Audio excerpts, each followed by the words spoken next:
তোমার সঙ্গে চলে যেতে পারছি। আমার সঙ্গে? হ্যাঁ, তুমি যে কত দূর থেকে হাঁটতে হাঁটতে চলে যাচ্ছ, শুনে আমার মন কেমন করছে।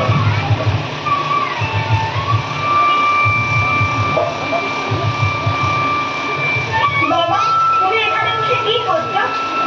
তুমি আমাকে বাইরে বেরোতে বারণ করেছে, তাই আমি সারাদিন এখানেই বসে থাকি।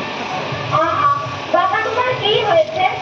আমি জানি না, আমি তো কিচ্ছু করিনি, তাই আমি জানি না আমার কি হয়েছে।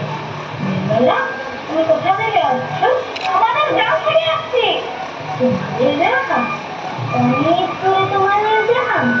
আমাদের গ্রাম সেই পাঁচপুরা পাহাড়ের তলায়, শ্যামলী নদীর ধারে।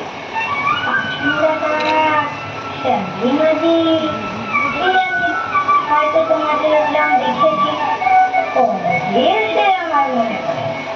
তুমি দেখেছো? পাহাড় তলায় কোনোদিন গিয়েছিলে নাকি? না, কোনোদিনও যাইনি, কিন্তু আমার মনে হয় যেন আমি দেখেছি। অনেক পুরোনো কালে খুব বড় বড় গাছের তলায় তোমাদের গ্রাম, একটা লাল রঙের রাস্তা ধারে। না, ঠিক বলে না বাবা। এখানে পাহাড়ের গায়ে সব গরু চলে বেড়াচ্ছে। কি আশ্চর্য, ঠিক বলছো। আমাদের গ্রামে গরু চলে বই কি, খুব চলে। মেয়েরা সব নদী থেকে জল তুলে মাথায় কলসি করে নিয়ে যায়, লাল শাড়ি পরা। বাহ বাহ, ঠিক কথা। আমাদের সব গয়না পাড়ার মেয়েরা নদী থেকে জল তুলে তো নিয়ে যায়, কিন্তু তারা যে সবাই লাল শাড়ি পরে তা নয়। কিন্তু বাবা, তুমি নিশ্চয়ই কোনোদিন সেখানে গিয়েছিলে। সত্যি বলছি বেলা, তুমি একদিনও যায়নি। তোমরা যেদিন আমাকে বাইরে যেতে বলবে, সেদিন তুমি নিয়ে যাবে তোমাদের গ্রামে। যাবো কইতে বাবা, খুব নিয়ে যাবো।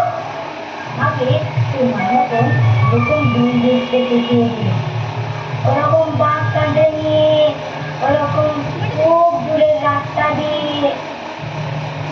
মরে যায়, 2 দেখতে যাবে কেন বাবা?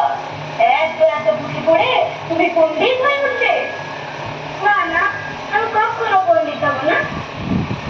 আমি তোমাদের নামা রাস্তার ধারে, তোমাদের বুড়ো বটের তলায় গয়না পাড়া থেকে দড়ি নিয়ে এসে দূরে দূরে গ্রামে গ্রামে বেঁচে বেঁচে বেড়াবো। সুরটা দেখিয়ে দাও। হায় পোড়া কপাল, এর সুরও কি শেষবার সুর? না না, তোমার শুনতে খুব ভালো লাগে। আকাশের খুব শেষ থেকে যেমন পাখির ডাক শুনলে মন উদার হয়ে যায়, তেমনি রাস্তার মোড় থেকে ওই গাছের ধারের মধ্যে দিয়ে যখন তোমার ডাক আসছিল,